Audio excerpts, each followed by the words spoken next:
everyone, and welcome to Edge Talk Radio. I am Angela Zabel, that's me, and I am here today with Ileana. She is the Star Traveler.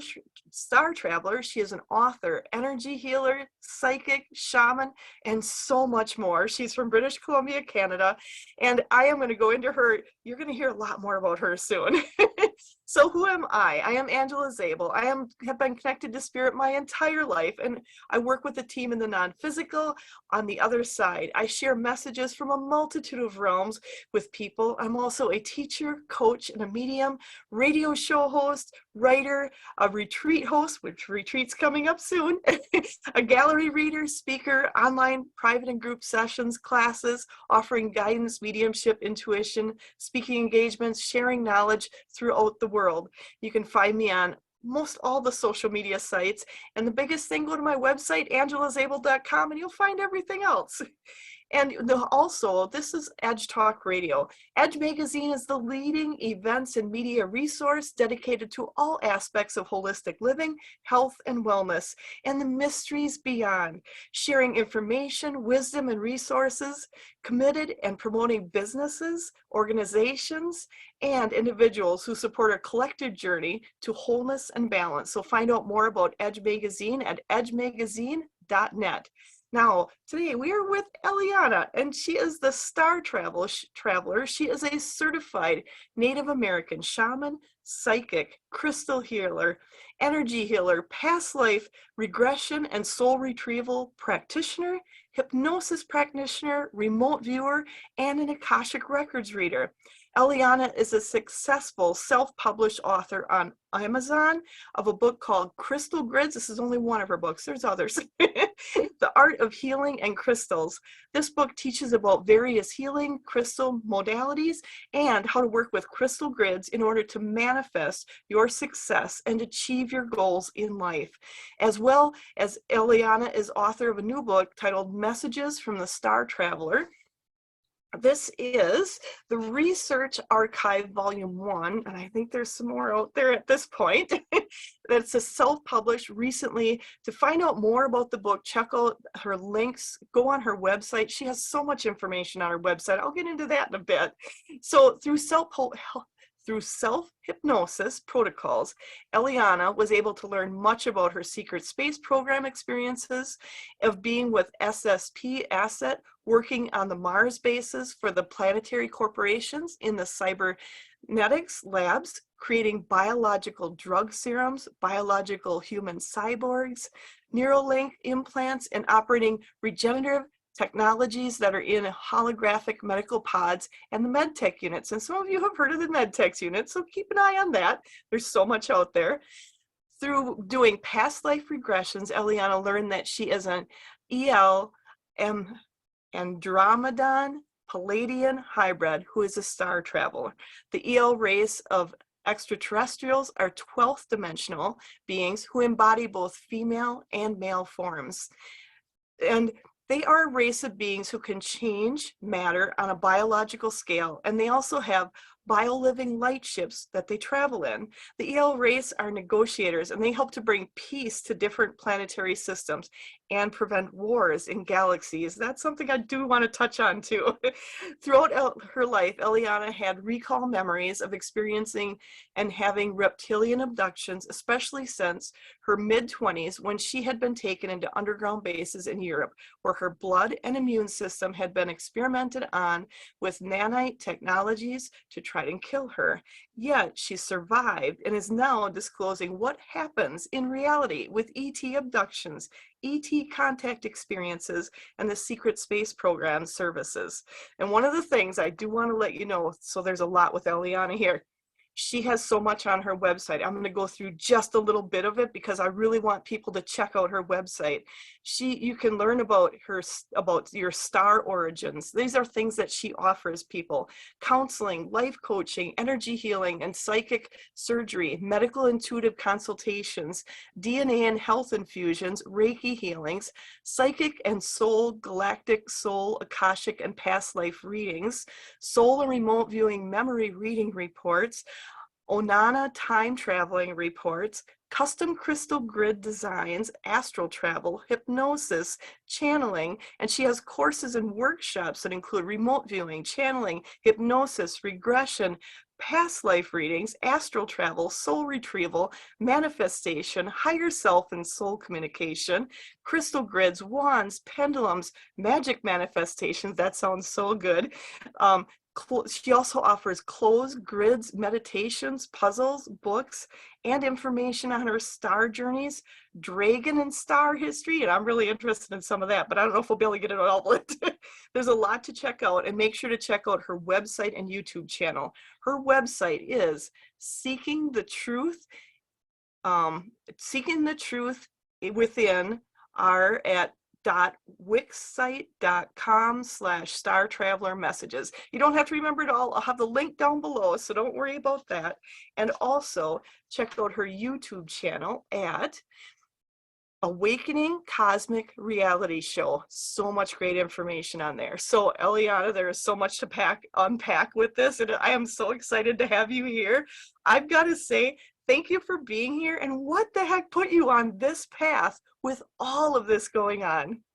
Well, I had so many memories as a little kid of just traveling in the stars, remembering these beautiful Pleiadian crystal ships, Andromedan ships, Arcturian ships, being shown different frequencies of healing. I would always tell my grandmother, there's so many different beautiful star beings out there, and the universe is huge. There's so much to explore, planets. And my grandmother would always say to me, speak your truth, always share your stories, because there's so much in stories to hear, and we do communicate with different beings. So she always encouraged me to just speak honestly and openly about life experiences and connect with people and listen to other people's experiences, because it's a beautiful galactic journey, and there's so much rich history, galactic history out there that I've loved exploring in my book series, in my talks, and connecting with different beautiful soul beings. One of the things I'm really surprised at is you had someone who is so supportive of you during when you were growing up, because honestly, there's a lot of people that don't have that support and really kind of hide everything and don't speak their truth. Is that something that really catapulted you? Do you feel catapulted you ahead, was having that? And why do you think she was so supportive of everything you brought up? Well, she was supportive because in our side of the family, on the female side, one of my grandmother's great-great-grandmothers was very psychic, and she would do tarot card readings in the village. This was a long time ago in the old country of you. So I'm going to be very respectful of what's going on in the world, and so it was in the country of you, and grandmother could find cows, she could find things, she read tea leaves, she did tarot card readings, and she was always on point where the animals were found. When the cow got lost from the paddock or escaped, or a horse, she would find the animals where they were. So her accuracy was very good psychically. And my grandmother was open-minded. I'm not sure if she understood everything that I was telling her when I was 5, like all the traveling stories out in space, that I would meet these beautiful blonde beings or blue beings or purple beings, and they'd show me healing stuff. For her, it was keeping an open mind and allowing me to share the stories. And just listening, being present and listening, because my parents were busy working, so grandma raised me basically when I was a little kid. So she said, you can discuss it, you can draw it, and my drawings were simplistic. It wasn't anything special that I would draw, it's more what I've told her. And she's like, remember these stories and share your experiences. Again, being open-minded that the stories she heard on her side of the family of the psychic stuff, it gave her an understanding that there's so much out there in the universe beyond 3D existence, and to just be open-minded. Whether she believed in that stuff, or I'm not sure, because I never really asked her as a kid, well, what do you think of this? How do you take it in? I didn't ask, she would just listen. listen. And she said to my parents, this girl has a lot of stuff going on and she's experiencing a lot. Love her, be open-minded. And my mom is very open-minded. My mom is psychic herself. She has intuitive premonitions on when things are going to happen, especially when she's sleeping in her dreams. My dad is more like, okay, yeah, that might be possible. He will listen and not judge, but he's like, I'm not sure. He will say, I'm not sure, but that's okay. They don't judge me. They let me speak. They let me express myself. So they never blocked me from sharing my truth and my experiences. That's pretty awesome to have that in your family. And then also, I love the fact when you said that your dad isn't sure, and that's okay. And for a lot of people, when they're having all these different experiences, to know there's people that aren't going to be sure, but to be okay with the fact that, they'll figure it out on their own. Maybe they will, maybe they won't, maybe they'll investigate, but it's really not up to you to worry about it, and just keep speaking your truth. I think that's something, and I think that's something going forward is going to be so important for so many people, is to speak your truth and get it out there, no matter what it is, because it's the truth for you and you need to speak it. And I think it's awesome, awesome. And to be in your own honesty, to be in your own self-respect, to be in a place where you feel comfortable sharing truth. And some people will openly share, some will privately share with friends and family. Whatever makes you comfortable is what you do, because it's not one size fits all. It's what you are good with on a soul level to explore and experience. It took me 10 years to figure the different parts of my experiences and life journeys in the stars here on Earth, because it's a multitude of experiences. And I'm just always open to keep exploring, to keep searching, to keep listening, and to connect the dots, because I started working in libraries as a researcher and an archivist. So for me, I was an information person first, with a lot of experiences that I did not speak about in the library, because it's very academic. It's like focus on 3D life, do your research, do your work, customer service. So there I couldn't really express that, but with my parents and grandmother, I could. So certain parts of my life, I did not talk about that stuff, but with friends and just on my own shows, and I could explore anything I wanted, and I explore different things. I don't limit myself to just one aspect of an experience. I like to explore everything, because everything is important. There's connection. And that's something so important, is that connection. And I want to go back a little bit. So you started having the extraterrestrial contact, and that's something you really couldn't relate too much with your grandparents and your mom, because it was totally out of their realm. So when did it first start for you, where you were having these extraterrestrial experiences, and what were they like? Were you fearful or scared? Well, it happened with abductions, with the reptilian abductions from 2 to 10. And it started in the country of you when I was 2, in my own bedroom. I had my own bedroom and I had a little bed.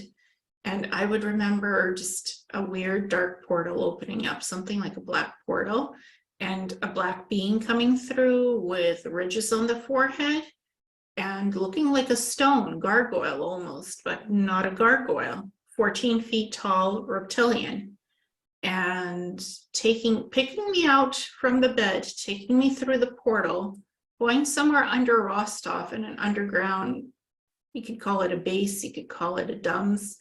And there's human personnel there, but there's reptilians, the black Drazo, that's what the 14 feet tall black reptilian was, and the Sharab Invictus, which was kind of 10 to 12 feet tall with green yellow skin, shorter, more like slitted eyes, that kind of head, where the black one was more square.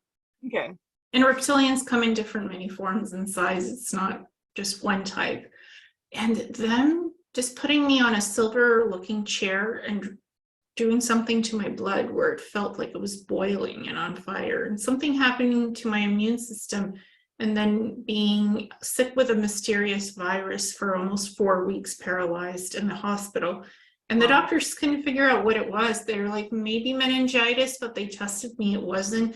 And this was in the 1980s in the old country. So they tested me for everything, couldn't figure it out. I was released from the hospital when the paralysis and the fever came down, and I continued to have abductions no matter where I lived. And I lived in Israel, I lived in Canada. So until 10 years old, this kept happening. And then it stopped happening. They stopped taking me, and it no longer happened. But I felt some health problems, and I always wanted to know the origin of that. So in my 20s, I started the hypnosis regression to figure out why that stuff happened to me.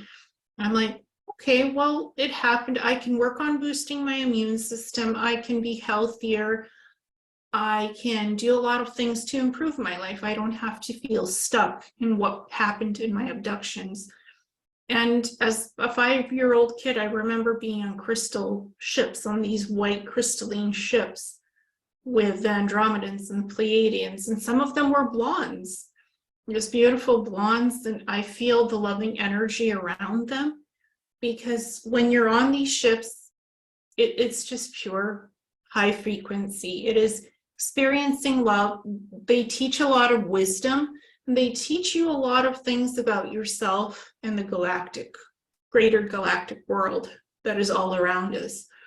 To work with energy, to work with animals, to connect to everything that is living, because it's energy frequency. So they were teaching me about energy frequency.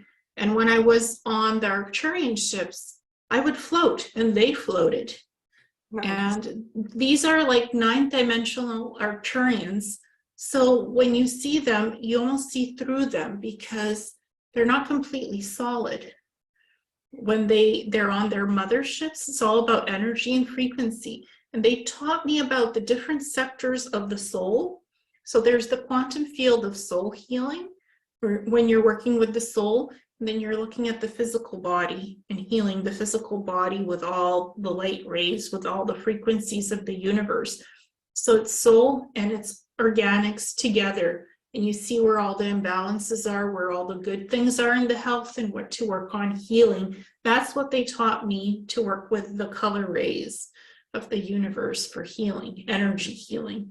And it's a little bit different from the Reiki, because Reiki symbols are like you're taught Right. certain style of Reiki, Usui, other things. So I keep it separate.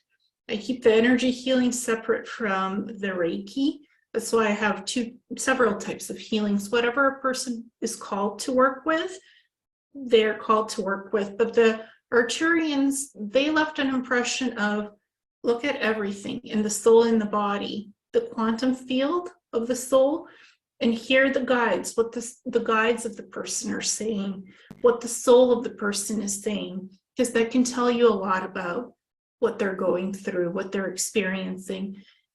And so they taught me to connect with my inner self and my higher self and my guides when I was on the Arcturian motherships.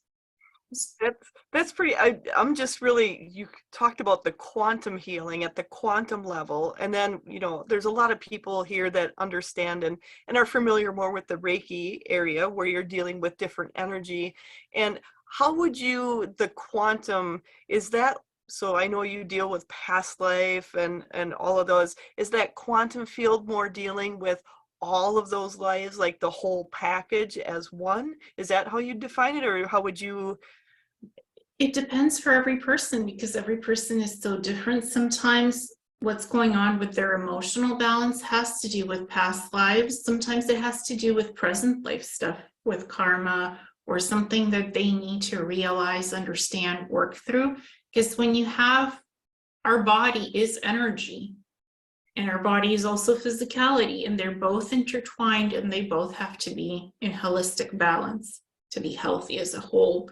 So you take care of both the soul and the physicality. And that's what the Arcturians taught me, because the Reiki taught me to focus in on the energy. Where is the imbalance in the body? Where is the blockage in the body? But where is the soul aspect? because the soul carries the energy.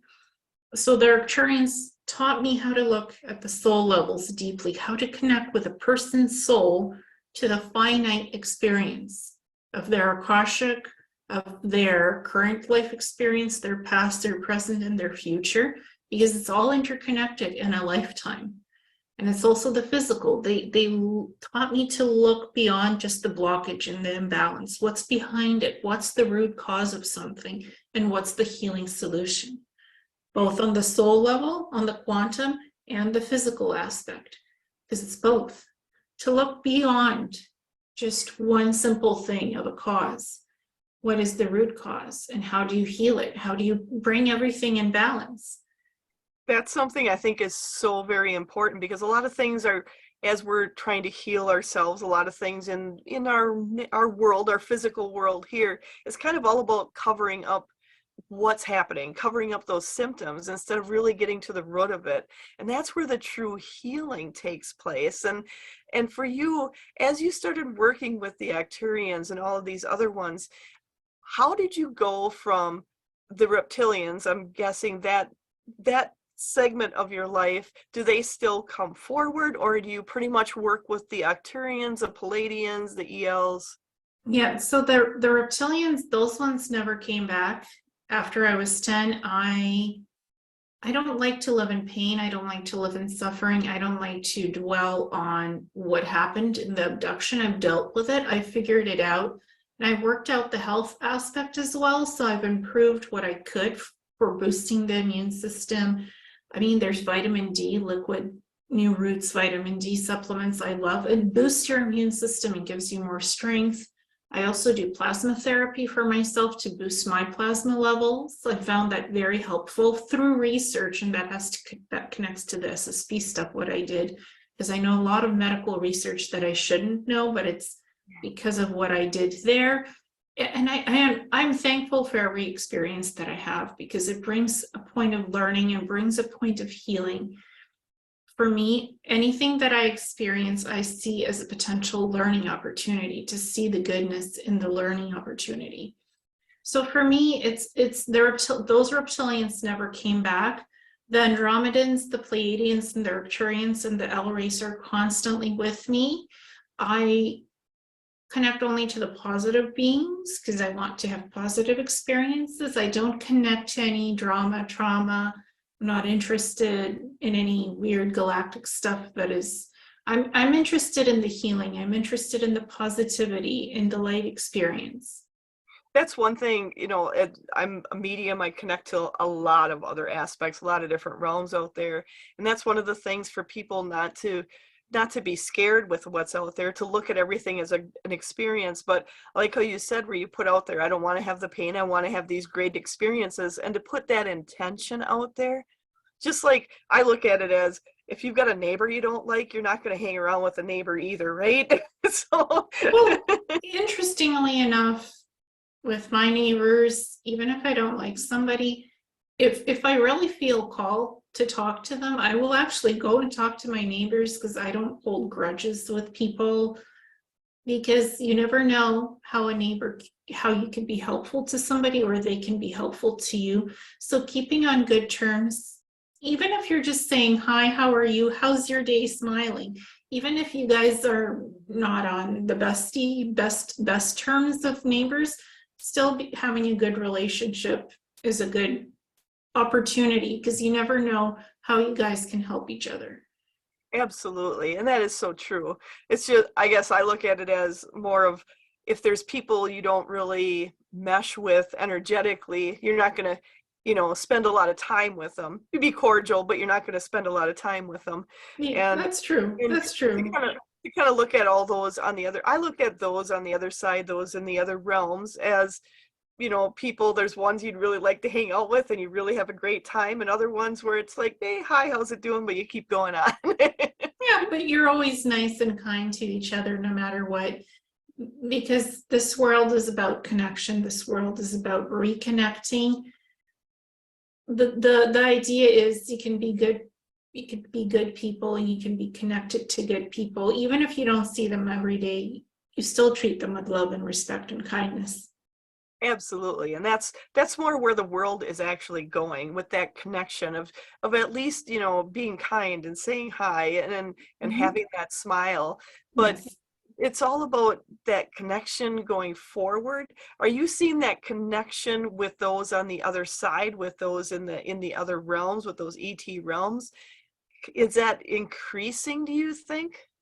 Every day I'm connected to the other side. I talk to Source Creator. You could call it God, you could call it Prime Creator. It is the creator of everything. It is the energy that keeps creating and expanding. And there's other creator beings that the creator created that are also doing the good work. And sometimes I do channeling with Source Creator, and it's not me, it's not my intuitive self channeling. It is Source Creator coming in with a pure vibration of creation to give a message, to give an explanation of something. When I ask questions or people have questions, sometimes I will take questions and I do Q&A. Somebody writes something in or a comment on my channel, and if it resonates with the soul and Source Creator says, yes, let's answer these, we'll do a channeling together. And it is the purest energy that I have ever felt. For some reason, I can channel different beings, different positive ETs, but I like to work with the creator energy. It is the purest energy I've ever felt, and it is the truest energy in the answers, because it does not sound like me. There is no ego. It's not me in the channeling, Source Creator. And that's something I think people don't quite understand, is when you start connecting to all of this, being able to channel, to bring that in and trusting what you're getting in. So when you first started connecting to the creator being, as you call it, how did you differentiate that energy from, say, some of the Palladians and Almadons and ELs that you had worked at? They all give different frequency of energy when you connect. It's not the same frequency. Creation has a very high vibration. So do these other beings, but their energy is different. You can feel the waveform that whoever the being is, the ones that you mentioned or other ones, their waveform frequency will be different from Source Creators. Every one of them has a unique frequency that you're connecting to. And when you're channeling, you're stepping away, your ego is stepping away, your personality is stepping away, and you're allowing the positive energy of the being to speak through you. You can still be somewhat self-aware if you want to have a bit of a presence, you can, or you might just step aside and let the being do its work, as long as the positive field vibration that the being is. With channeling, you have to be very careful. If you feel uncomfortable, don't let anything in that is not of the highest good.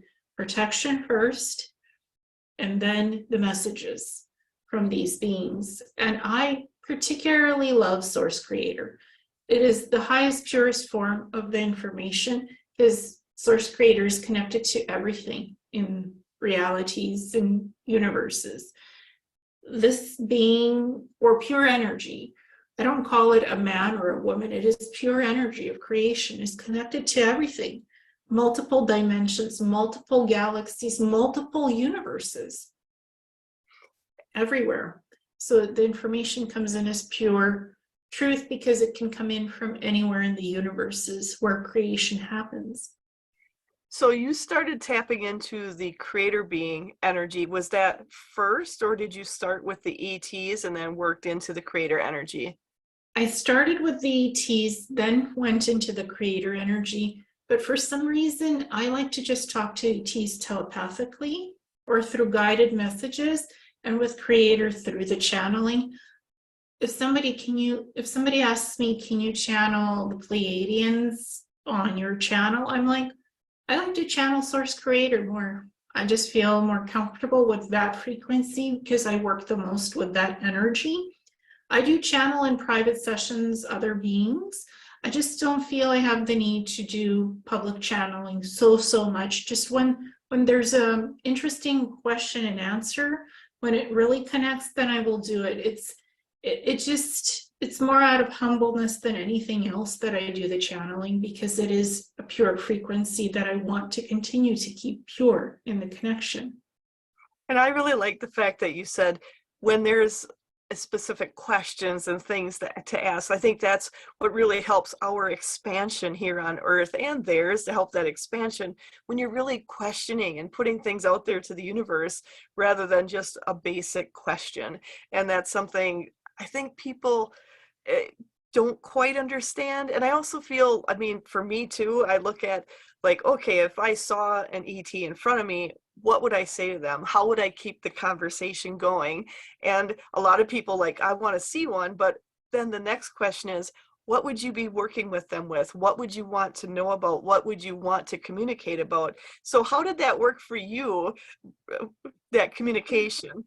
So I'll start with the Arcturians. I'm like, I have always wanted to do the healing, the energy healing, the quantum healing, and the physical healing together.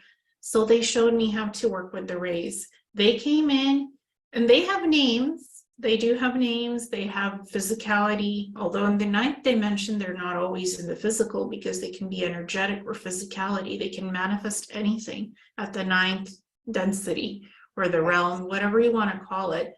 But with them, it was the pure healing and the soul wisdom, the highest wisdom that they can teach me. Don't dwell on holding negative space, hold positive space, hold a positive energy charge. Reflect back on what happened, but don't dwell and don't carry that with you. Continue to move, continue to flow, continue to learn, continue to expand the soul. That is the ascension process. That at its purest core is the wisdom lessons they taught me, along with the healing. Keep flowing, keep moving, keep experiencing, keep learning what happens in the experiences. That is the wisdom they taught me. The Pleiadians and the Andromedans history, what happens to you in the experience. It certainly teaches you something, but it is not defining you as a whole. It is allowing you to learn and expand, but it does not have to make you everything that you are, because there's more experiences to happen and to learn. And it's explore your past, explore your present and future, but don't let it define you in everything that you are. Keep learning, keep expanding. That's what they taught me. The L rays taught me ascension, that everything is interconnected on Earth and all the other planets. What happens on Earth, it impacts something else somewhere else in the universe. What we do as soul beings, what we do as creators, energetically and physically, it has an impact somewhere else, and it has an impact in our own life, in our own little world that we create a beautiful timeline. Because there's the whole planetary timeline of the whole collective, but there's individual timelines that we live in and create. Keep them positive, keep them healthy, keep them beautiful, keep healing, keep working. I like the when you talked about how they first came in and talked about letting things go, moving forward. I think that's something so key. Sometimes I feel people kind of get stuck on the fact that everything's out here, out in the universe, and there's all this to worry about, and they forget to really kind of take care of their own stuff, their own things they've been holding on to, and to really work on that and release themselves from.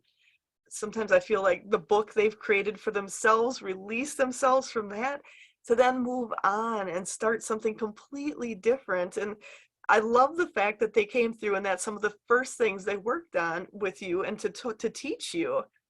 Yeah, and it's like when you meet an extraterrestrial being, if it's telepathically or in front of you, what's the connection? Ask, how are you connected to me? How are you connected to me? What are you here to work with me on, to teach me? What can I learn from you? What can you learn from me? Because it's always a soul connection. When they show up, it's not just, hi, I'm so-and-so. Extraterrestrials show up to help you expand yourself, to expand the soul, learning, teaching opportunities. That's what I've had with these beings. And it's always about, what can I learn from them? What can I expand my soul with? I ask them, I want to learn this, I want to learn that. Would you be able to teach me? And it's like, it's almost universal. Every being has something beautiful to offer to work with. And it's as if you and I are meeting for the first time on the street.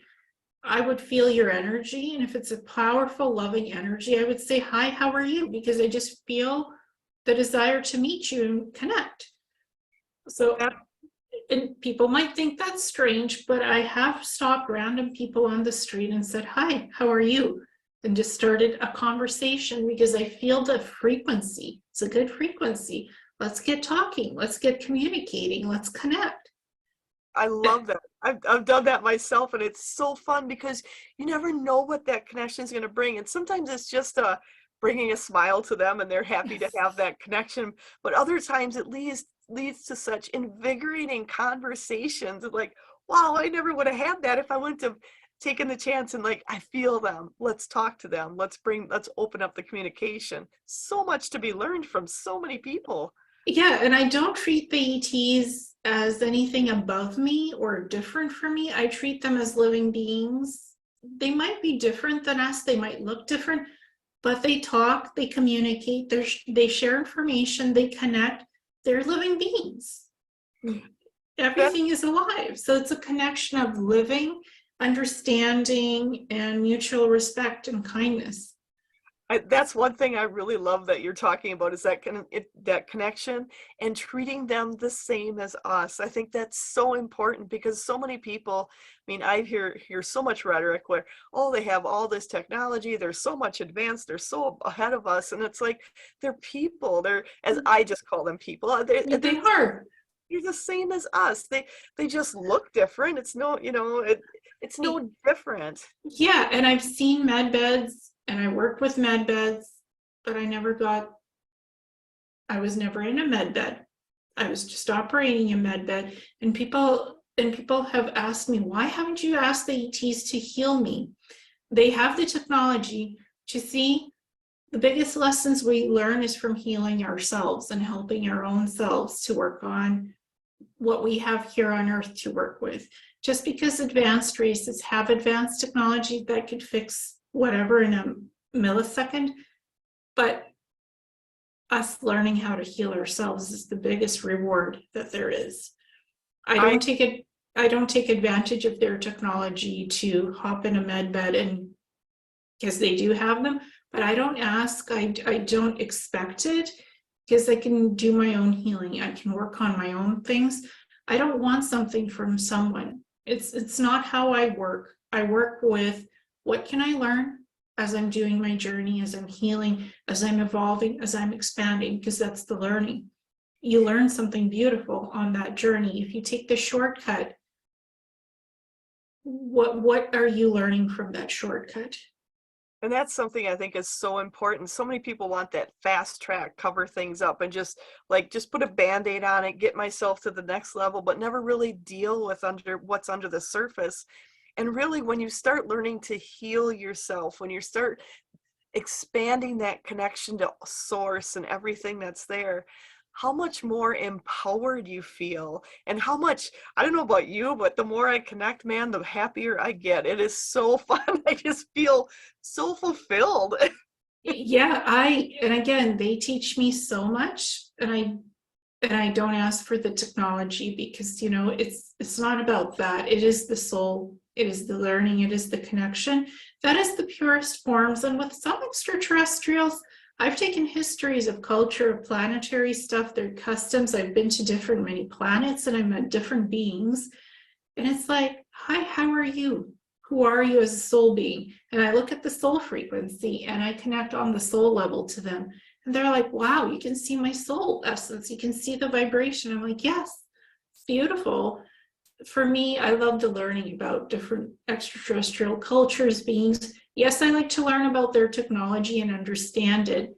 Doesn't mean I have to engage with it fully. It's just exploration, and for me, it's knowledge and seeking. That's what a star traveler is. Traveling among the stars, learning and understanding other beings, learning to connect in loving, peaceful ways. That is what a star traveler is, or a star walker. I love that because so many people are looking for that out of body experience to go somewhere, but it's like forgetting that aspect of what are you learning along the way, instead of just wanting to be out of your body and having that experience. what are you learning? What are you learning with everything as you go forward? And I think it's so important. And I've had experiences with different ETs, and the experiences I've had has been so loving, so all encompassing, and so supportive for us and for them. And I've just only experienced that pure love with them. And it sounded like the ones you're working with now are Yes. of that same aspect. Yes, they hold a very high vibration. And again, with the abductions, I've experienced the low vibration. I don't hold it against anyone. I don't know what these beings went through themselves, why they did it. I'm sure there's a reason and a purpose. So I try to have compassion, and I try to have respect for all beings.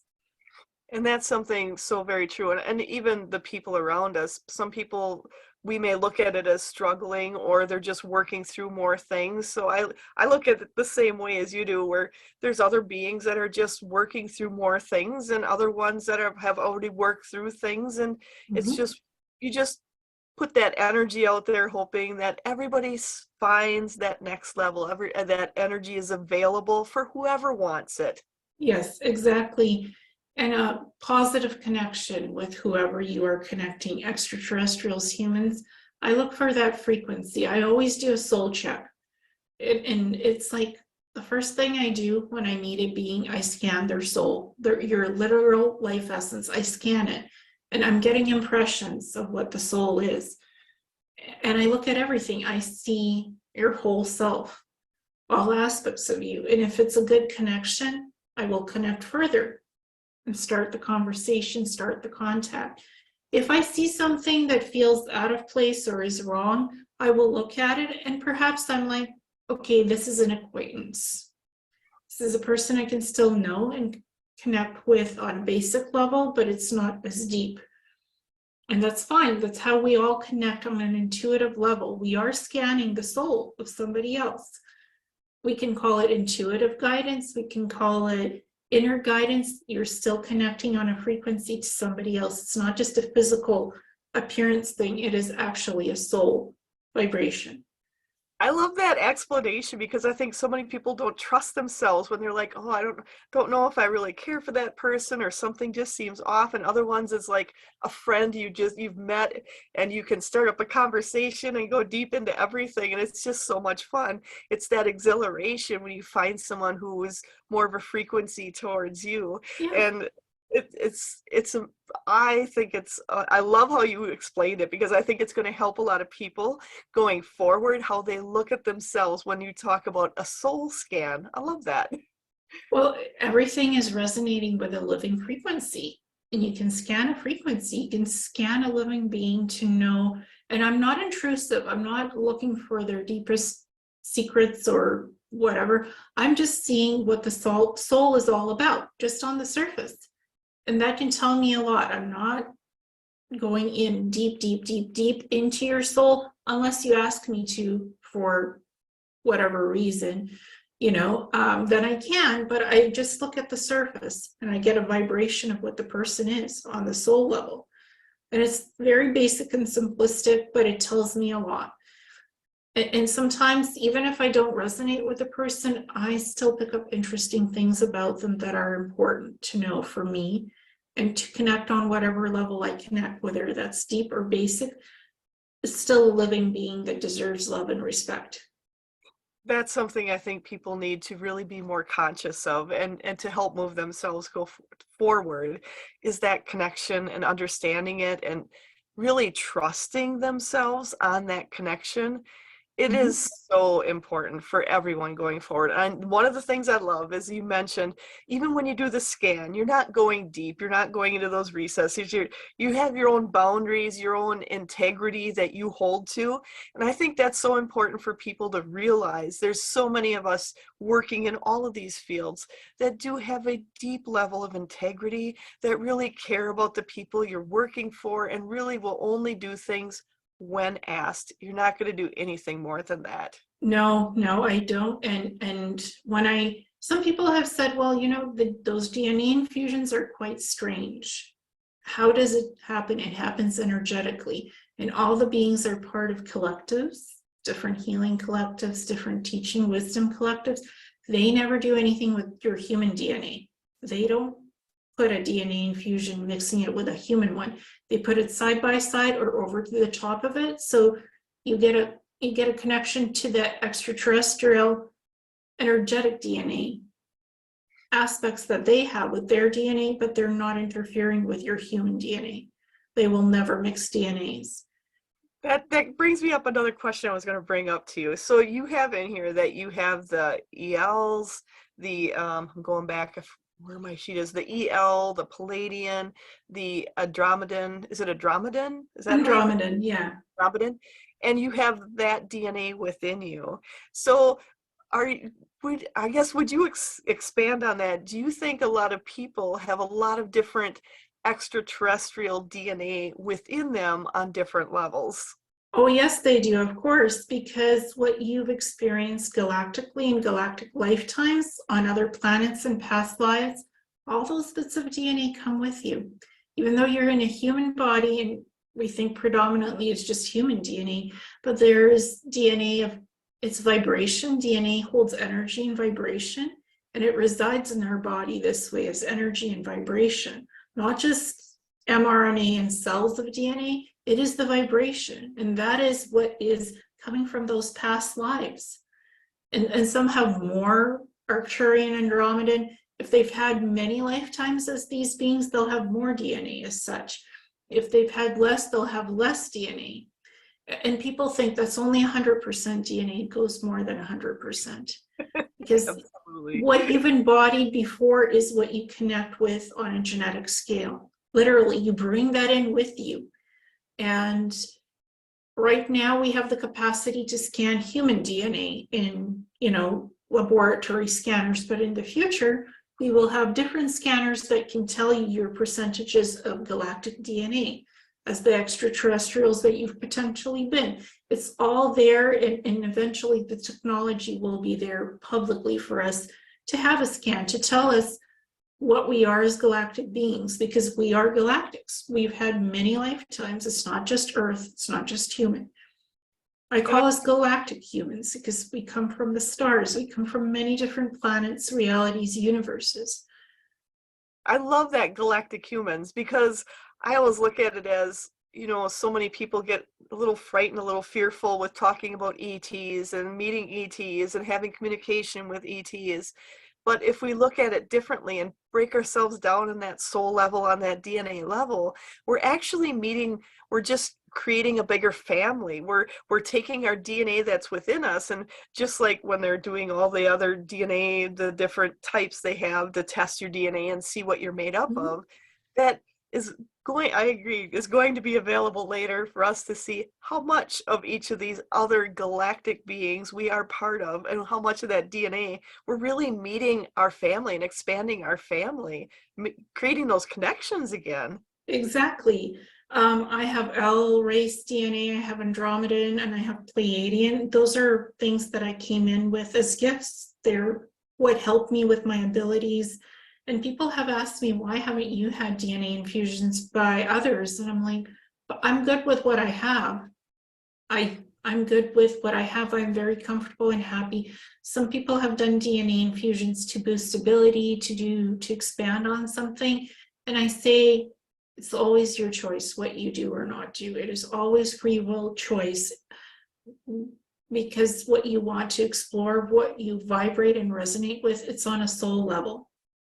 It's a beautiful experience on a soul level. And I love the fact that you talk about it's up to the person, it's up to what they decide to do, because this is a free will society. We get to decide what we want to do and have fun with every step of the journey, whatever you decide. I just want to ask, do you feel there's a right or a wrong way to do it, or is it really individual and up to them?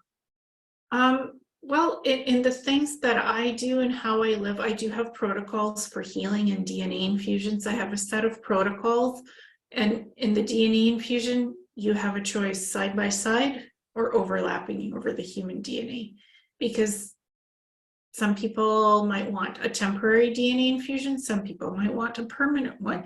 It is a choice that the beings always give. They say, no, we're not mixing DNA. Some people are excited. I want all the extraterrestrial DNA mixed with my human DNA. And they're like, no, no, no, no, no. We don't interfere with your human DNA. It goes side by side or on top, and it's always an explanation and a choice is given and an understanding of what they're transferring energetically. So you understand what's happening. So as you're talking about the different ones, you talk about Andromeda and the Palladian and the ELs. What are the differences between them? They all are in different densities and dimensions, and they all have different qualities. The L race is about the ascension, 12th dimensional. They're here to assist with our ascension to get us to that event horizon. The event, what everybody talks about, the event, that's real. That is in progress. That is happening step by step. It is not one big thing that just happens and everything goes 5D. It's a process step to the 5D. That's what they've taught me. The L race is about advancing your density, raising your vibration, your density, the realms you can visit. They're about teaching you how to do that. The Arcturians are about the healing and the wisdom. The Pleiadians and Andromedans about soul progression, where you go. Here is you now. Where do you go from here? How are you going forward, energetically, physically, vibrationally? They're all wisdom teachers, but they all teach something specific, and they all work with you on what you want to focus on. They respect free will choice. They're all different densities. Arcturians are the ones I work with, they're 9th dimensional. The L's are 12th dimensional. Pleiadians, anywhere from the 5th to the 10th, and Andromedans. So it's about the soul frequency that they carry. And that's something I think a lot of people I've talked to have come up with I think the precognition of all ETs are the same. Everything is the same. They're all at the same frequency, and it's like they're not even close. And for you to kind of bring that out more and letting people know they are so different, each one of them. They are, because they all hold their own soul frequency, just like you and I. We hold our own vibrational frequency. We may have the typical galactic humanoid template, 2 arms, 2 legs, 1 head and 2 eyes, a mouth and a nose. That's very typical humanoid looking galactic template of beings. You can see a blonde Nordic and think, oh, that's a beautiful Swedish Norwegian person who is from a certain part of Europe. But when you feel their soul energy, it's not from this world. It's quite different. It's not the human standard. You can even feel a different frequency if you tune in, if you're open to sensing auras, sensing vibration of a soul. You'll know that that being may look human, but there's something different about them, soul-wise, soul frequency. And that's how you know might not be from this planet. So do you feel there's because I've had questions from people, are there beings on this planet now? Do they walk among us? Are there hybrids? What is your knowledge on all of the hybrids, those that walk among us? What is your knowledge on that? There's many different humanoid extraterrestrials that can blend with us and that could pass because they look humanoid. Pleiadians, Andromedans. Some of the Arcturians are humanoid looking. I have an Arcturian friend who's Arcturian hybrid. She's very much looks human. She just has purple hair and she's almost 10 feet tall. That's a difference. That's how you know, interesting. Not 10 feet, and we've shrunk in height. A lot of the extraterrestrials, because they're not planet side all the time, they're taller. They might have different characteristics that just make them stand out more than others. So you just never know. You read the soul frequency. I mean, it's obvious. If Jaya was to just come in right now, 10 feet tall with purple hair and bigger eyes, like her eyes are big, she can open portals. She's taken me to Japan twice. She has taken me to Egypt 100,000 years in the past. So she has ability, her frequency, you can tell her frequency portals. That's what she specializes in. Do you see others that specialize in those portals, and what benefit have you received from going through these portals that are offered to you? The L race has a lot of portals. Anea of the L race, she's taken me to Venus. She's taken me to so many different places. It's the learning. I enjoy the learning of what I see, arc ships, crystal ships. She takes me to specific places, and so does Jaya, where I can have an experience, meditate, learn, expand the soul, raise the vibration of the frequency of my soul. Is that something you can say you just want to start going, you want to go to a portal? Can you put yourself into meditation and hit a portal to go to some of the other planets? Is that something you can do? I would have to be at the right frequency to visit a specific place, because I've visited Vakuntha, I've visited the halls of Amenti, and I've had to be at 7th dimensional density to even reach those places, because they're beyond the human realm, they're elsewhere.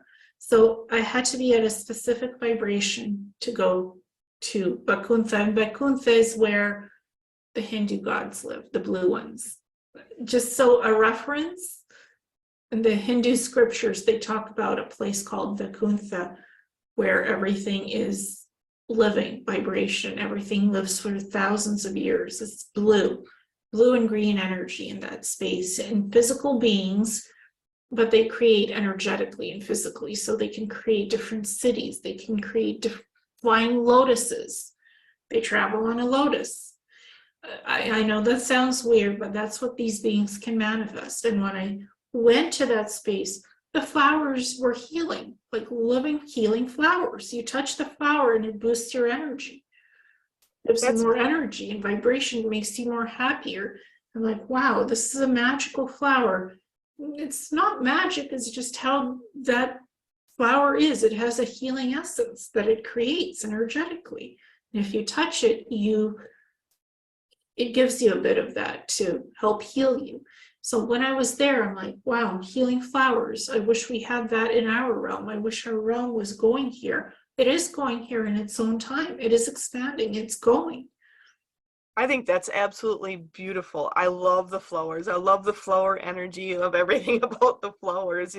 And for you to talk about the flowers and how healing they are and how helpful they are in that energy, I think it brings hope to a lot of people to know that we are on track to go there. And I guess because there's been a lot going on in the world and a lot of people are very disheartened. What is your take on the future of us, on the future of our world? Think of the positive aspects that happen in your life and bring that forward to your future, to the whole future of this planet. Because some things are happening on a controller level. Don't let the controllers win. Don't let the controllers take away the light from us. We are the light. We hold the light. So again, these are outside bubbles that are created to distract us, to dishearten us, to lower our vibration. Don't let it lower your vibration no matter what.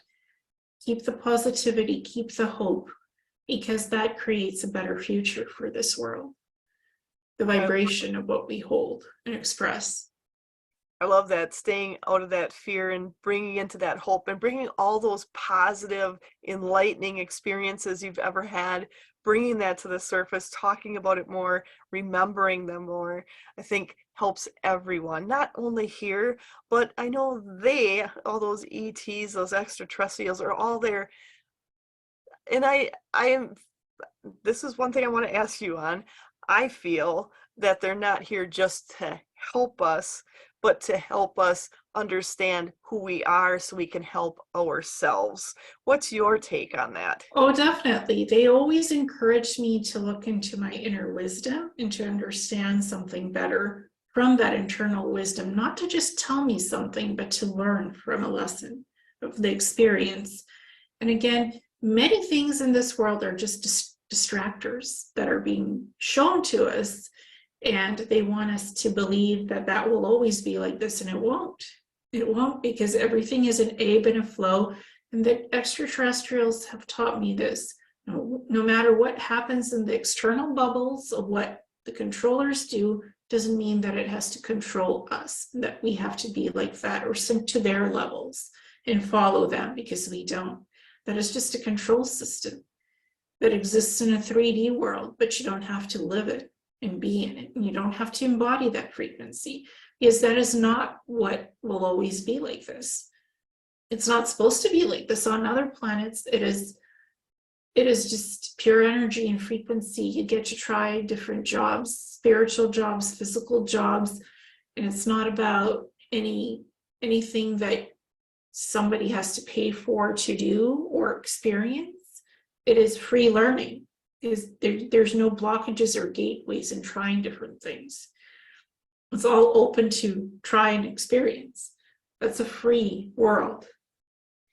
That's something I think people don't even can understand, that there is that free world out there that we're working towards. And I know we're going to get there. We are going to get there. And that ability of that support in all manners, being there to support us on so many levels to achieve what each person wants to achieve in their own life and their own unique abilities, and to support those own unique abilities. And that's something for me, I'm very excited to have you on because of your unique abilities, how it supports so many people going forward. And I just want to say for people, make sure to check out her YouTube channel, because Ileana, you have so much on your YouTube channel, and in sharing so much information out there. And I'm excited for people to find you, to find out more about you. And because everyone who finds you expands and brings something new to this universe. And one of the things I want to ask is, do you think anyone can start a connection to those extraterrestrials? Is it only for chosen few, or do you think anyone can find a way to do this? Well, I think anyone can do it if they want to connect on a soul level, on a psychic level, telepathic level. It's not being chosen. It's not about special or different. It's about, if you want to connect, all you have to do is ask to connect to their frequency, to particular beings. And when I was younger, I was like, well, I want to talk to the Arcturians, the Andromedans, but I did it when I was ready. I put out the call even before I was ready, and I could feel the energy, I could feel them, but they weren't talking to me, because the talking started when I really was ready on a soul level for those connections.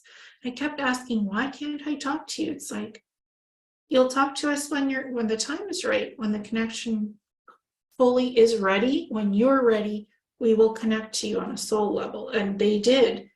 5 years from when I asked. It happened 5 years. It all comes in its energetic form and connection. When it's meant to be, it will be. It connects. And I was fine with it, because I had to really work through my human aspects of changing my frequency from typical 3D standard to the higher being that I wanted to be. And when I did that, that is when the connections came with them. And that's something I think is so key, because I've talked to people where, like, oh, I just want to connect to them. I'm ready. I'm ready, but nothing happens. But I think you and I kind of look at it differently and go, you may think you're ready, but your soul is still have a little bit of growth in it to truly be ready for that connection, without bringing fear and preconceived notions into it, and being able to not handle it, but being able to really get the growth out of it that you're meant to get the growth from. Oh, exactly. And people ask me, when are they physically going to come here, show up, and start helping us to make a change? Well, we can do our own change and help to heal this planet. It's not up to them to give us this technology to do it. We can do it, but we have to realize that we are free beings, and not let the controllers set the control systems for our freedom. I love how you said that, where I hear it too, where people are asking, when are they going to be here? When are they going to, show up? And it's like, it's not about them showing up. And this is about us moving into that, our own freedom, and being able to bring that change about ourselves. I think I love how what you're talking about all this. You're like, I'm like right with you. It's like this is so exciting. It is about freedom. It is realizing that freedom is internal and external. And It's not a control system where we're controlled. It's where we're free. And certain things have to change for that freedom to happen. It is us asking for freedom. It is us embodying this freedom. And once we are free and we expand, then they'll show up.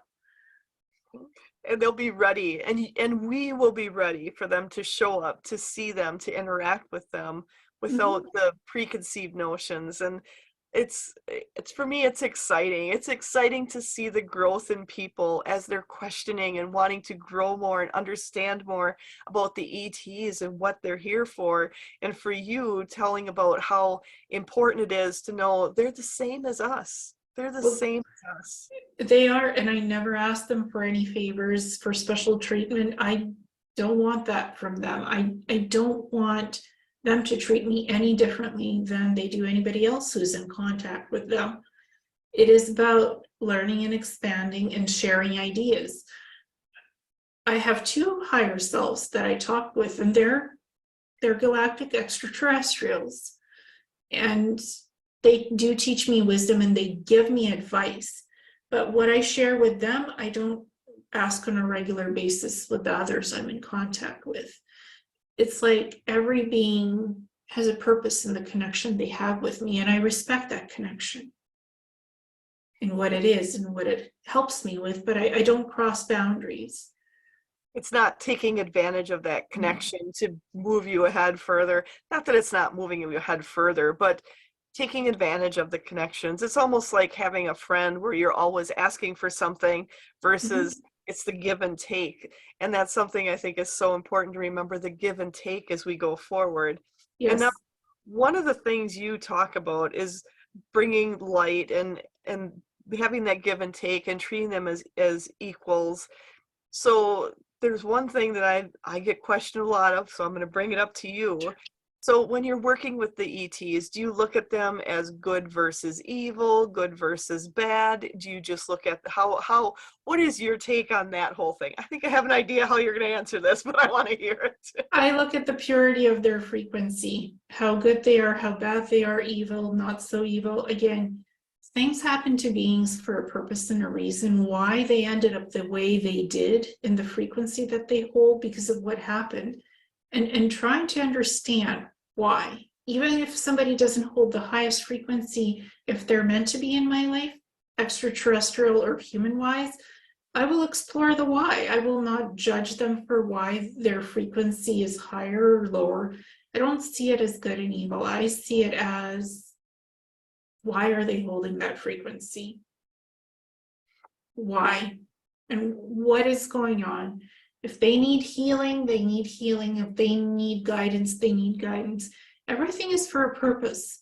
Good and evil are human labels, but it's a frequency. And somebody said you have to embody 100% light frequency not to be infiltrated by anyone or anything. I'm like, no, not really. The frequency that you embody at this time, it's what you're experiencing, what's happening to you on a soul and physical level. Today, your frequency might be 95, tomorrow it could be 92 or 90 because of what you're going through energetically and physically. But you can raise that frequency and work on yourself to have it at 100%. Sometimes it's out of our control because something is happening, and forgive, learn from it, understand, work on it to improve it. And don't be so hard on yourself. If today it's 90, tomorrow it's 95 or 92. Just work on yourself. Be the best you can be energetically and physically, taking care of yourself and others. That's something I think people to have a little compassion for themselves, because we're all shifting in frequency all the time. That's how we're learning. That's how we're expanding. That's how we're moving forward. Because otherwise, you'd be 100% all the time, which you'd be in a high frequency light body form with nothing to learn. And it's like and I've been in a light body. I recently, I don't know if you're familiar with the light system, TLS. No, I'm not. So please explain. So it is a kind of like a system where they have people that do different spiritual missions and physical missions on the planet to help and to stop certain things that the controllers do.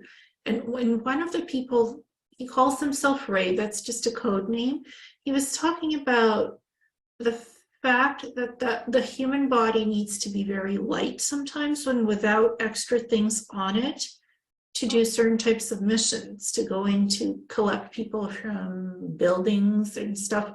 It means sometimes he's gone into places without something on him because he needs to be lighter to connect to the light body to do that energetic work. And people are like, well, why does he have to be without anything on him to do that? Because it's connecting, it's just being light, not being hampered by anything. To be able to energetically connect to other soul frequencies and do that work. Nice. And then when that work is done, the person goes and gets into what they need to wear, and you know, it sounds strange, but it's sometimes that is how the person is to connect to the light body. That is very interesting because, you know, there's a lot of things that people do. I mean, we look at things that just help us feel better, like massages, or you're going into like the float tanks and you're Mhm. you know, you're trying to get back to that original being, that light body. And I think it's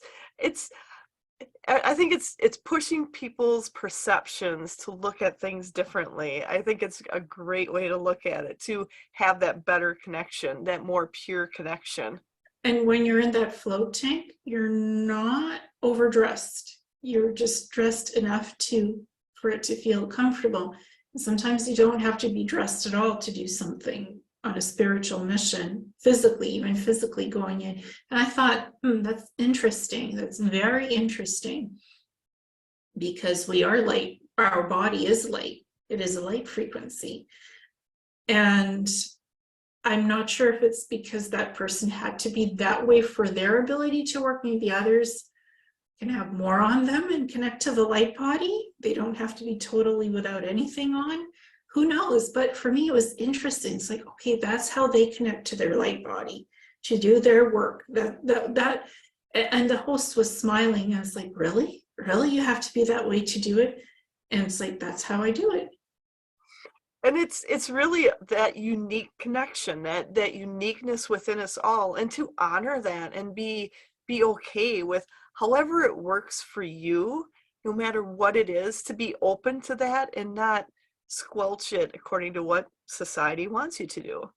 Yeah, and I listened to that particular person's experience and I thought, yes, I understand how they do it. Because when you're lighter, it's easier to connect with your light body. And I mean lighter on a soul aspect, whatever you're embodying, that 100% or whatever. When you don't have drama, distraction, when you're not being confused by exterior outside things, just focusing on your own healing, your own well-being, body, mind, soul balancing, you are lighter in your own soul frequency and you can better connect with that light body aspect of yourself and travel outside the body. When you're lighter, it's easier to travel outside the body or in your light body because you can take your soul consciousness out of the body and travel that way and you're seeing around. When you take your light body with the soul consciousness, you're able to touch things in a different capacity. Your human body still stays on Earth, but you create a different frequency, like an avatar. A light body is an avatar. It is in a golden light body or in a blue body. Whatever your energy field is, that's what your light body will be. But you're creating something that can physically interact outside of yourself and actually touch things. That is a very good, and I don't know if you have seen the new movie, the Avatar movie, but it is, if you haven't, I highly recommend. I did see it and it has a lot of learning points. It is an interesting movie. I did like the first one better, I must say. Yeah. The first one was better. The second one is more about learning things. So the storyline could have been better developed. Yes, and the learning, it's like the tidbits of learning you can see Mhm. within it, I think are so key. And when you talked about, I think you kind of touched on a little bit when you talked about the psychic and the remote viewing. I believe that's what you were referring to when you're taking your light body and and also not necessarily a light body, but you're taking and being able to view other aspects. So can you kind of go into a little bit remote viewing, how you use it and how you've used it to, I know you've said you've viewed other planets, how you did that and what you saw. Usually I don't take my light body for the remote viewing. I just do it with my consciousness. Is I don't touch things when I'm remote viewing, and I tell people, even with your consciousness, sometimes you can focus your energy so much where you can't touch, can go around touching. But I say, don't touch it, just look at it, understand what you're looking at, what you're connecting to. It's like taking your consciousness and zooming in on the target of what you're seeing. And some remote viewing is done with those numbers, the military numbers, it's like the standard traditional. I prefer just to say what is under the Gulf of Mexico as a target in a circle on a map, and for the consciousness of the human soul to go and to connect and have a look what's under there and bring back the information. I'm not going to task people with numbers. You just get a location on a map and away you go, and I train people to zoom in with their soul consciousness, to release anything distraction or clear your mind, blank slate, just white light energy, pure light. And then take your consciousness, go out and seek, find, connect, look in, and bring back what is there. I like that seeking is so important. So to me, that kind of embodies that want to learn, that want to see what's out there, that want to know what's out there. And as you've used some of this and you've connected with ETs, what have they shown you about their planets and their lives that are maybe a little different than we have here? Or do you have any information you'd like to share on that? Some of them are seers. Some of them live in caves where there's gems and jewels, and they're connected to that vibration, and that's what they do. They do that year round. That's how they live. Some of them can just touch each other and they'll get a child. They don't have to carry in the womb. They can just touch and they create energetically a new being, and it forms in a light field and then it grows. So not all of them have the same biological functions as we do. Not all of them, their abilities work in different ways. Some planets are hot, some planets have more water, some less. It's what they choose to embody, is what they embody in their environment. Some of them can control their environment and create anything they want environmentally because they work with pure energy of universal connection. It's kind of, in a way, and this is just a vague way, kind of thinking about, we choose to live in certain parts of the world here. Some people choose to live in the hotter areas. Some choose to live in the very, more forested areas, and having those options out there. Are you seeing, when you're working with these beings, I'm just going to call them beings, for me, it's more people, but when you're working with them, are you finding where they're more open with telling you what they're experiencing or telling about their lives a little more? Some of them want to share the history. Some of them just want to teach me what's important for my soul to learn, because for the most part, they just teach me. Now that we've connected, I just want to learn the higher concept things of knowledge, to heal, to help, to understand better the universe creation.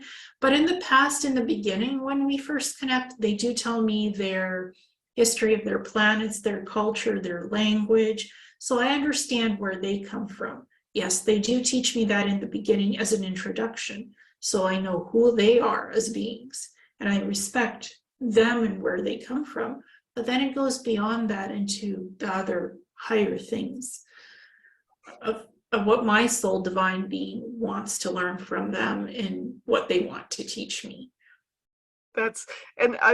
So a lot of times, and I feel like this is, you're going there, sometimes they're here with you. So in general, I'm just going to make it very general. when people here on Earth are talking about like the ETs are coming, how often do you feel all these different beings of extraterrestrials are really here versus maybe what the perception is? Some of them are here full-time on missions, living in underwater cities and bases, studying the ecosystem because they have missions here. Some of them just come and visit in ships, and some of them teleport in and teleport out without ships because they can embody the energy field in their light body. They travel in orbs. So if you see the orbs, there might be a being in it, and they can make it smaller, bigger. And again, it's really up to them in what they're wanting to do here. If they want to connect to you, they can telepathically connect to you. Most beings are very telepathic. They don't even need to physically come. They can be in another universe and talk to you, can be in another galaxy. There's no limit on telepathic energy frequency source connection. If I want to talk to them, I can ask them. Like it's like making a psychic call. That's a great way to explain it. I like how you brought up the orbs for people when they're seeing these orbs, you know. And there was one, it just brings up, they're just kind of bringing up, there was a movie, was it Austin Powers, where his cat had the universe on its collar. How so many of those, we don't look at things just in our physical aspect, to look at things a lot differently, to open up our eyes to what may be in front of us and not put things in a box. Exactly. I don't put things in a box because I know that everything exists outside the box energetically and frequency wise. And I never discount an experience. Everything, I look at things from a 360-degree perspective of experience, learn, understand, process. And that's something so important for people to really look at it differently and to have their own, be okay with whatever their unique experience is with these beings and with the telepathic. And sometimes it's just that knowing that comes over you, and knowing they're around you, I think is so important. It is, and staying organic. And staying organic, just, I don't need bells and whistles. I had the bells and whistles, I had implants, and I had it. I learned psychic surgery to remove all of that because it was not the highest light of my body for that to be in me, but it was. And that has to do with the secret programs more so. But that taught me to be on an organic life path. You don't need anything different except yourself and your organic ability to expand those abilities and work on them to your highest vibration, love and caring. And when you talked about the secret programs, can you elaborate a little bit on the secret programs and how that works with the ETs and different things you experienced there? Well, my experiences have to do with being on the moon for 2 years and actually learning. It's called lunar space operations. Learning 2 years, learning about different extraterrestrials, who they are, what they're doing, their cultures, languages, so I don't bumble through the galaxy when I encounter these beings, being taught who they are, respecting who they are, and not interfering with them, and learning their capabilities, what they do and how they live. 2 years learning that. Then being transferred to Mars to work in the cybernetics labs and biological human cyborgs, biological drug serums, regenerative medicine, holographic medical pods. That's all technology that exists on Mars because this is a corporation that developed it, planetary corporations. So I think there's some ego and selfishness in what that corporation is and what it does, because they haven't given this out to the world, to us on Earth. They haven't given any of that to us. They have genetics labs, they have cybernetics labs. They gave me Neuralink implants to speed up my brain, to be like a supercomputer, to download information. I wasn't trained by a human to do that kind of work. It was the implants that downloaded the information, and I went to work, and I met Nordics there too. They're the ones, tall Nordics, blondes. And not all Nordics are the same. There's many different species of Nordics. These ones just were able to develop technology 300 years more advanced than what we currently use. So, yeah. What What were so they had you on different planets, you were working with lots of different Mm, ETs. No, it was 2 years on Mars, and no, 2 years on the moon, then 60 years on Mars. Quantum time leap, time travel is possible. It's meeting the different extraterrestrials in the contact experiences that was on different planets. I was mainly on Mars for 60 years in the 16 bag, cybernetics labs, DNA, genetic hybridization, sampling different ET-DNA and hybridizing it with human DNA and seeing what came out. Even injecting that DNA into myself and transforming into a different being, because on a molecular level and biological, they can do that. And what I learned from that is that a lot of secrets are being kept from us on planet, what happens off world in these secret programs. I agree with you with that. There is so much that is not told to us that will be coming out, but right now not told to us, not told to the general public, and won't be told to the general public right away. So Exactly. They have underground bases on the moon, underground and topside on the surface, protected by dome fields. Same on Mars. Those 2 years on lunar space operations, they can portal you out of your bed at night because it's a quantum field time travel technology. and I think that's something people don't understand is once you start realizing the power of energy in that quantum field and how energy knows no time or space, so you can be anywhere at any time and you are observing and doing everything like you would here, but you're just somewhere else. Yeah. And time is a human aspect, Yeah. definitely not a oh here quantum field aspect. Totally different.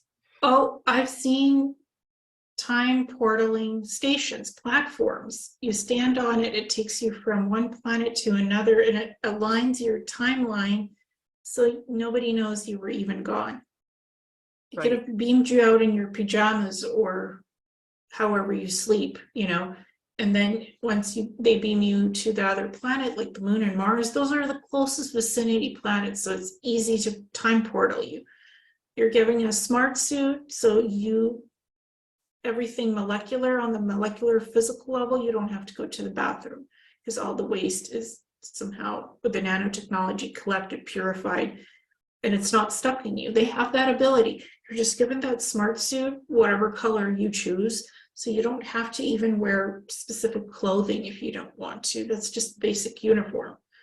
And it regulates your bodily functions and watches your health. And for me, that was great because with human clothing, I have trouble. I need everything to be almost 100% cotton because my body just is so rayon. Any different material from cotton does not feel vibrationally good on me. Oh.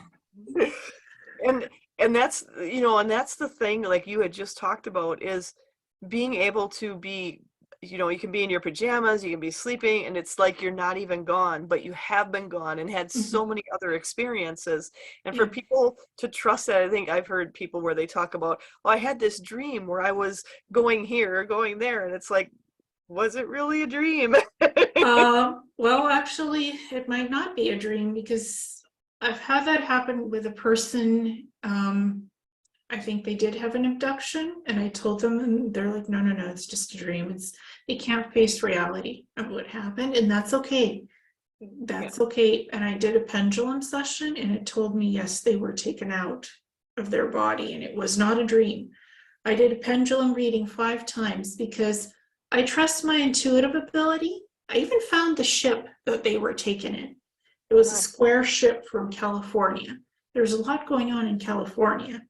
Yeah, there's a lot going on that West Coast over there. There is a lot going on. Many people have had secret space program abductions by humans because they do these programs. There's also extraterrestrials that run their own programs for whatever reason. For the most part, it's very positive, but sometimes it's a little sketchy. Never get on a ship that you don't trust with any being that you don't feel good with. That's what I say. That's the first thing I would say. If And you're big, so if what you're, you're kind of saying is that people have the ability when it starts happening to say, hey, no go, not doing it. So they yes. do have control over that.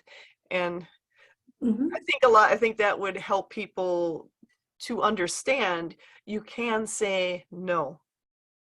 Well, sometimes you get invitationals. Would you like to come on board? Would you like to study this and that? Is it for your highest good to go on board something that you know nothing about to explore? Just think about it. It's like, would you board some stranger's car that you've never met before here on Earth? But this person going back, they had an experience where they, in the dream, they remember seeing a ship come right in front of them outside a restaurant, and they're like being mesmerized by it. They had missing time. Perhaps they were beamed on that ship because it's like that psychedelic experience of frozen time, moving in slow-mo. That's the first hint that I got that something might have happened to them. And I did the pendulum reading, and I took that boxy squared craft thing, I drew it out more, and I asked my own groups, do you guys know of this kind of a craft? I was told that's a shuttlecraft. That's a basic shuttlecraft. It's not even the latest technology. Then I was given a link to a book where this has happened to other people in California, where they've seen similar crafts looking exactly like that craft that was drawn. I'm like, okay, so that's not the first time that's happened. And that's more of a black ops thing that was happening to this person because of something else, somebody else that was being abducted and studied. They just got caught in the middle of something where they shouldn't even be. And that's something I think people just to be aware that there, like you said, there's things happening, black ops here coming from our own control structures. And there's Yes. also the ones that are happening from the extraterrestrials. And to know there is a difference between them. Some may have the same ideas of what they want to do, but and some are completely different, but they are two different aspects. And how, when, like for you, you've contacted and been in contact with so many different extraterrestrials, so many different beings, so many different areas, planets. What are ways you can help people to understand? Maybe is it just simply asking, like, where are you from, getting more information that way? And then also, have you actually seen their ships?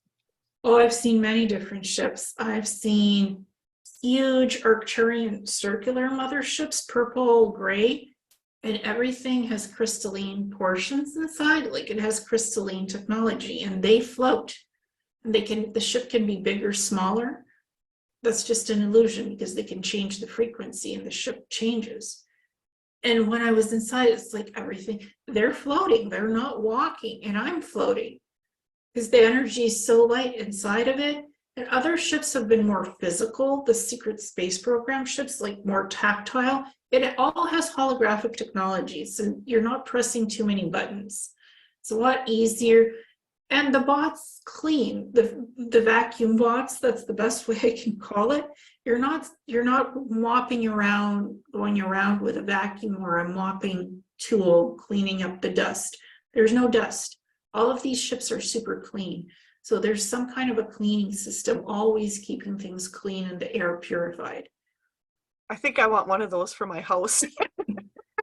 Well, the best thing we have is a Roomba because it goes around and cleans. There, it's all spotless. No matter what ship I've been on, it's always clean. The environment is spectacularly clean. No ship has been dirty or disgusting. Everything is always clean. Whether it's secret space program stuff, clean. Whether it's the ETs, clean. It's never dirty. No dust, no dirt, no garbage. Nothing in sight like that. And the food is, people are asking, how is the toilet facilities and the food? The toilet facilities don't have toilet paper. It's like a bidet. Oh, interesting. So there's no toilet paper waste. You're not wasting something that is made from trees. The food is normal food. It tastes fine. Some of it is cooked, some of it is replicated. but you're not getting any disgusting toxins in your body. It doesn't come with anything special that shouldn't be in there with additives or preservatives. It just feels light. Just full of Clean. nutrients. Clean, exactly. Whether secret space program or ETs, the food is clean. So there's no surprises with what you're eating. You don't have to read 25 ingredients that shouldn't be there. It is clean. That's a very interesting aspect that I think people don't realize is how different these are from maybe our personal Earth yet that Mm-hmm. is working towards. And as you were working with them, are they when you're on the ships, are they inviting you in to help work with them, or are they just more observing you, or has it been a combination of all of that? Usually it's by invitation when I want to learn something or expand on my learning knowledge capacity, I will ask. And sometimes I'm invited when they want to show me something that they think will help me with my soul evolution. I'm not asking to be invited back to planetary corporations, nor do I want to, because I don't want to go back to work for them. I've parted ways a long time ago. No, thank you.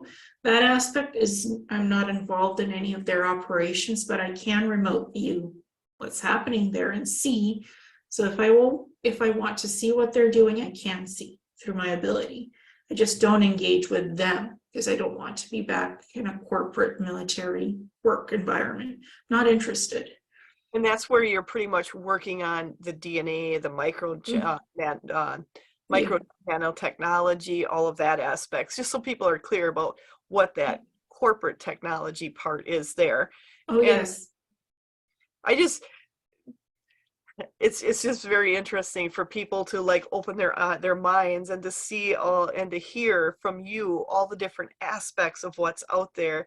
And so something just came to me now. Are you also, is there like a birth, death aspect with the ETs themselves? Or is that more of just like we do? We have this cycle, some are birth, death, some are more that light energy that always continues. What has been your aspect, your thoughts on it? The ones that I've met, they can be pure energy or they can have a physical body. It's just switching the energy field. And some of them can live 300,000 years, some of them can live 300 years, 1,000 years. For them, death is not death, it's just continuation of life because the soul never dies. The soul continues to grow, and it's the same for me, honestly. If I was told I have 5 days to live from now, I'm like, great, I will use that time wisely and enjoy and continue to learn and grow. I would use that time the best way I can if I was told that. I'm not afraid of death because you never truly die as a soul. You go on. This is a physical body that the soul animates and is in energetically to be here because we chose to be here to explore something and experience. When we're out of this body, you get to choose the next experience that you want. Physically, energetically, light body, full human body, different planet, different vibration, different density, up to you. You choose. It's your choice how you want to experience the next experience that you're in. I think that's something so key for people to kind of release that fear of, death. When you die, you're done. It's like the soul is always going on, always Yes. learning, always going somewhere Mhm. else. And to know that at a soul level, to just enjoy every moment you're of this experience. So you've had so many different experiences. Where are you looking to take it from here? What are you looking at getting out of your next experiences going forward?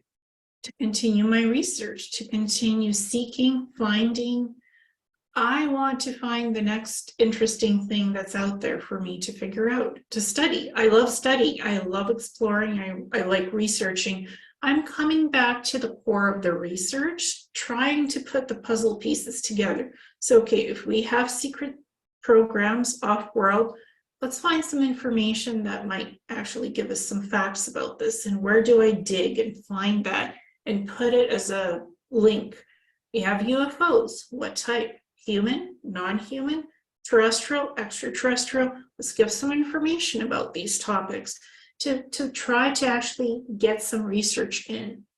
not just speculate or share an experience, but what is really behind this? Is there any information on it that actually reads as normal and easy to understand and not complicated, and bring that into their research?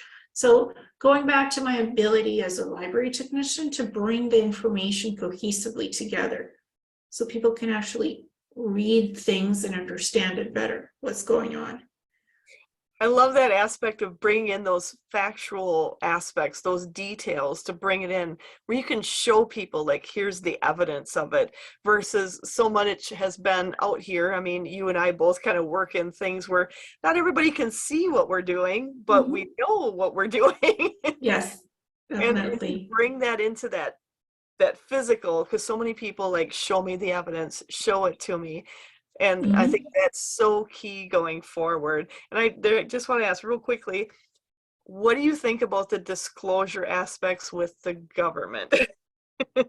Well, the government will only disclose what it thinks you should know, not what you truly need to know. Those probes, those things they've been shooting down over Alaska, that's newer advanced technology. That is spying technology. It's not a weather balloon of a certain sea country. Yes, there was a weather balloon flying, and that's actually typical, but they have other probe technologies connected to satellites. Because when I looked at Alaska, it has 4 secret bases underneath Alaska. That's why that thing was flying over it, trying to figure out where those bases are and to bring back telemetry on them. Simple as that. NORAD found it, shot it down. That's a newer technology. It's not a UFO from another planet. It's ours. It's man-made. It's a more sophisticated probe connected to a satellite system. And does the government want to tell you about it? No. We shot something down. We're not sure what it was. Couldn't really identify. Can't bring back the debris. Sorry. Yeah, that happens. Because it's a secret aspect of a technology that likely one of the aerospace companies made, Lockheed Martin, Northrop Grumman. There's so many that I could list. One of them is the likely company that did it, and it was trying to find something probably in a government project. It's classified as classified. But the public is being told that there's something out there and that something was there. That's not the usual mode of operation for the military or the government. So things are changing and they're slowly leaking, giving us some disclosure. Now, was this a distraction for something bigger? Probably was, because they're always doing something behind the scenes to distract us, to put our focus on where it shouldn't belong, to make us speculate and wonder. That's what governments do best. They cover it up, they hide it, they make you speculate, but disclosure, UFOs, that's being more common, being made common and acceptable, because one day we will have these anti-gravity crafts hovering above our houses as flying cars or something else. That is the technology we will eventually have, so they cannot close up the idea of things existing that are hidden, but they exist because they're here.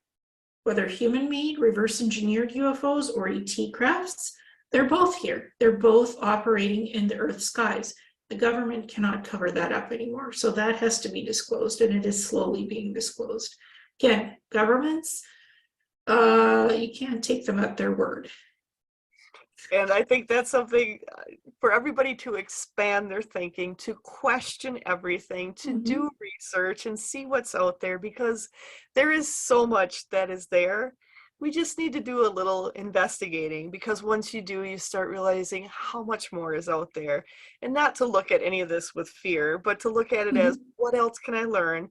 What else can I connect to? Because there's so much out there that we are able to connect to help us understand so much of this. And you kind of hit on with the remote viewing and with your psychic abilities, to use all of your tools in the tool chest to question and to connect is so important. Yeah, I didn't even realize when that probe was flying over Alaska that I was actively looking at the live fly over. I thought it was already done, but I was looking at when it was live, doing its thing, scanning the ground and the water, looking for those 4 bases under the water, underground. I'm like, what is this thing looking for? It's connected to satellites. It's giving back telemetry to space satellites because it has that antenna array above it. And it was the size of a car. Yeah. I'm like, what is this thing? Oh, it's just a newer technology. They have out scanning. It's better than a drone. It's a probe, satellite probe. I'm like, okay, they have a new gadget, but it's not really new because they've had it already. And that's the thing, they've already had it already, and they're Yes. just making more use of it. And a Yes. lot of this technology that they've gained from the ET realms is going to be shown around more. And like you said, there's ETs, there's government, there's all of it going around. Yes. And to use your intuition and just kind of, what does it feel like to me? Trusting yourself. Yeah, and with my remote viewing, the data I bring back is what is coming to me and what I'm being shown and what I see. I cannot change the data. What the data is, I cannot change it. I will write it down. I will draw it out to the best of my ability, and that is what it is, and that is what I share. No eraser, no pen, no ink, pen, and paper, the old-fashioned way. I don't color it in. I don't make it super fancy. I just give you what really was there, that was there at the time it was there. Remote viewing is, yeah, it's past, present, and future. There's no limit on what you can do with remote viewing. There's expansion of ability, how much you can do it. That is, if you put a limit on yourself, then it's limiting. But if you don't put a limit. I never put a limit on my ability. I just go and see. I trust, and I go and take a deep dive to see. And that probe is exactly what I saw, because there's news articles saying that it was cylindrical, and what I was seeing was cylindrical, exactly as described. I'm like, great, confirmation. The work is done, it's reported on, we have things out there to explore, and it's ours. This is ours, it's not off-world. And that's something I think so key for people to realize. There's a lot of things you may be seeing that are actually ours, and to know there is both, but there's a good chunk of our own stuff that's going to be pushing the limits coming up in the future here. And sometimes it looks exactly as theirs, as the extraterrestrial stuff, because these governments, secret governments, have been able to reverse engineer it to perfection. And that's the thing, to realize there have been a lot of things reverse engineered because of what. So I know we're getting late on time here, but I just want to ask, the Area 51, what's your thoughts on all of that? Well, been abducted to Area 51. So S1 is the biologicals, genetics. They've hybridized different ET genetics with humans. S4 is the crafts. Bob Lazar, that's true, did work at Area 51, did reverse engineer a craft. We have crafts that were shot down 1947 Roswell. One of those, there was 3 of them. It was taken, one of them, to Area 51, and that's probably what Bob Lazar was working on. I was doing the biological genetics stuff. That is what I was put into S1 to do because of what I did on Mars in the cybernetics labs. White, there's many levels. Area 51, what you see on the surface, that's just typical human military covering up all the different scientific research facilities. Underneath, it's a self-sustaining laboratory research facility with levels, with a black elevator that can take down a lot of supplies and people and deliver you underground, where all this stuff is happening. Interesting. I think a lot of people are going to find that very interesting, and how they used your abilities and what you learned when you were working with that corporate aspect to then use it towards that Area 51. And people are going to say, well, you're not old enough. I'm like, but as you said, it's time is not relevant. It is only a human timeline that we look at. But once you hit this energy level, there's no time. No time. Yeah. And I drew that abduction experience. I actually drew it, and I've talked about it. So there is a drawing of what I saw in Area 51 S1, the biological stuff, beings, gen pods, generation tanks being hybridized, human DNA with ET. Then they're taken somewhere. They're taught to act human, and they're integrated with human society to see how they do.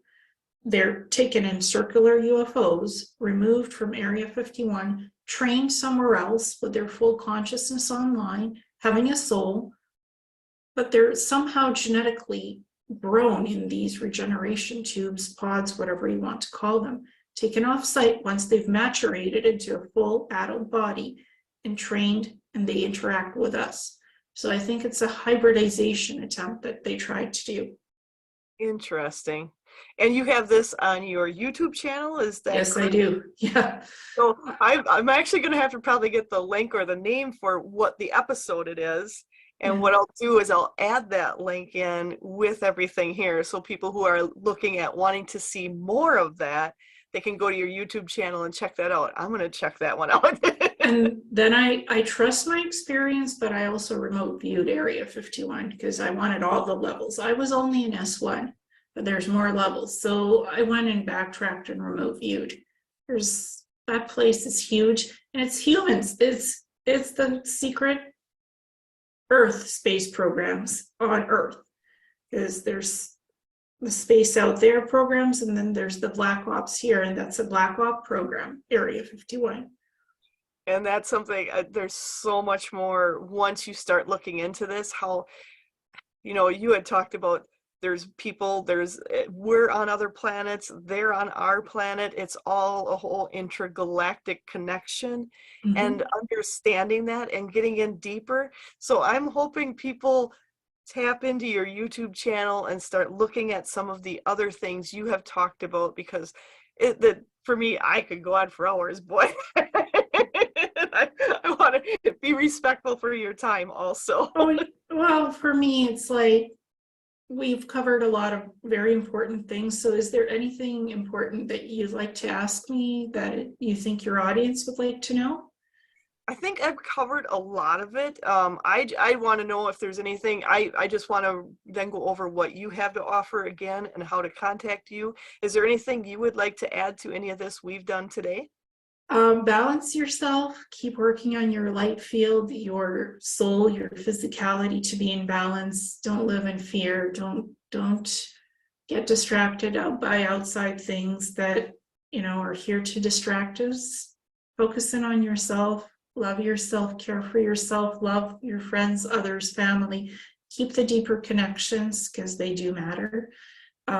Just be honest, humble, and your genuine self.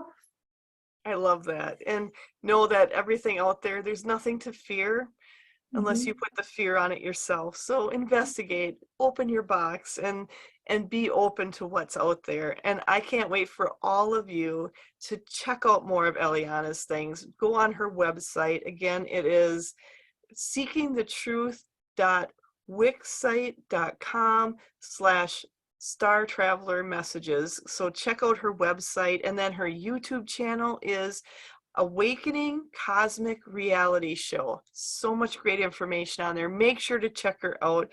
And also, I just want to remind everybody again of everything she offers with this learning about star origins, counseling, life coaching, energy healing, psychic surgery, medical intuitive consultations, DNA and health infusions, Reiki healing, psychic and soul, galactic soul, Akashic and past life readings, soul and remote viewing, memory reading reports, and Onana, time traveling. We didn't get to that, but we'll get to it some other time. Well, that's a report, a sample of a report that a client had of Oriana. She allowed me to put in a report of what we did in a session, just as a sample so people could see what kind of work was done. So that's different. That's not a service. That's a sample report of a session that was done. Awesome. Well, you definitely want to check that out. It's going to be so interesting. And you do the custom crystal grid designs, astral travel, hypnosis, channeling, and you have courses and workshops with the remote viewing, channeling, hypnosis, regression, past life readings, the astral travel, soul retrieval, manifestations, the higher self and soul communication, crystal grids, the wands, pendulums, and magic manifestation workshops. And you do a lot of this all online, is that correct? Yes, I do it all online through Zoom one-on-one. It's a personal connection. You see me, I see you, video, audio. And then if a person wants a copy of it, I am happy to send the copy of the video. Everything is humble, everything is open and transparent.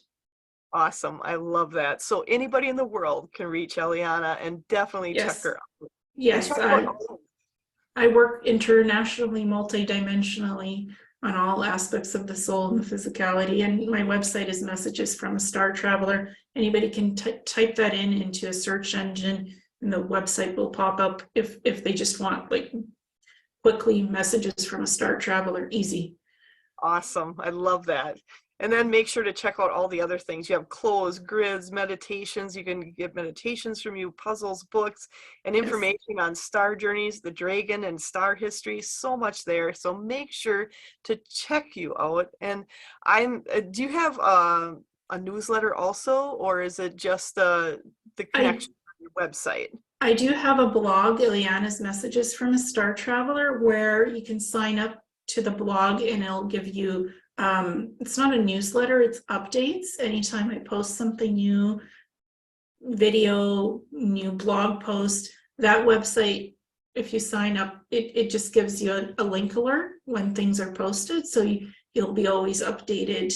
And that one is separate from Messages from a Star Traveler, because Messages from a Star Traveler is the teaching website, the course stuff, the session stuff. So I kind of want to keep those two separate, because there's a lot of teaching material as well that people can learn from the site. Just explore, learn, teaching, learning, because I like to help people to expand on the soul level. And I know there's so much. I went through some of your stuff before. I'm like, holy cow, there's so much out there that you have available for people to learn and just understand. So I highly recommend people check out her site. Go to her website. You can go from there, from everything. Check out her YouTube channel. And I just want to thank you so much for being here today. Thank you so much for your time.